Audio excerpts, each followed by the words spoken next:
છેલ્લા 10 વર્ષમાં ઘણા લાર્જ કેપ ફંડે સ્મોલ કેપ કરતા વધારે રિટર્ન આપ્યું છે, પણ આ વાત કોઈ કરતું નથી. ઘણા લોકો એવું માને છે કે લોંગ ટર્મ છે એટલે ડાયરેક્ટ સ્મોલ કેપમાં ઇન્વેસ્ટમેન્ટ કરી દેવું, કારણ કે એમને લાગે છે કે રિસ્ક વધારે એટલે રિટર્ન પણ વધારે મળશે. પણ રિયાલિટી એટલી સિમ્પલ નથી. છેલ્લા 10 વર્ષના ડેટામાં એવા ઘણા લાર્જ કેપ અને મિડ કેપ ફંડ છે જેણે તમારા ઘણા સ્મોલ કેપ ફંડ કરતા પણ બેટર રિટર્ન આપ્યા છે. હવે ક્વેશ્ચન એ છે કે આવું કેમ થાય છે? કારણ કે કેટેગરી બધું નથી હોતી, એકચ્યુઅલ ઇનસાઇટ હોય છે. ફંડ મેનેજરની સ્ટ્રેટેજી શું છે, પોર્ટફોલિયોમાં કયા સ્ટોક છે, એન્ટ્રી વેલ્યુએશન શું છે, ફંડ કેટલું કોન્સન્ટ્રેટ છે, રિસ્ક મેનેજમેન્ટ કેવું છે. સિમ્પલ વાત, બધા સ્મોલ કેપ ફંડ સેમ નથી હોતા, બધા લાર્જ કેપ ફંડ પણ સેમ નથી હોતા.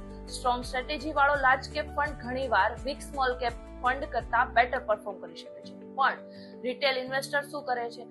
લોંગ ટર્મ છે, ચાલો સ્મોલ કેપમાં લઈ લઈએ. આ ઇન્વેસ્ટમેન્ટ નથી, આ શોર્ટકટ માઇન્ડસેટ છે. તમારો ગોલ, રિસ્ક કેપેસિટી અને ફંડની એકચ્યુઅલ સ્ટ્રેટેજી સમજ્યા વગર માત્ર કેટેગરી જોઈને ઇન્વેસ્ટમેન્ટ કરશો તો ફ્યુચરમાં રિગ્રેટ થઈ શકે છે.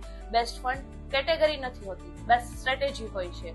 જો તમારે સમજવું હોય તો તમારા પોર્ટફોલિયો માટે કઈ કેટેગરી એકચ્યુઅલ ફિટ થાય છે, રિવ્યુ માટે ડીએમ કરો. હું પર્સનલી તમારો પોર્ટફોલિયો બ્રેકડાઉન કરીને આપીશ. Thank you.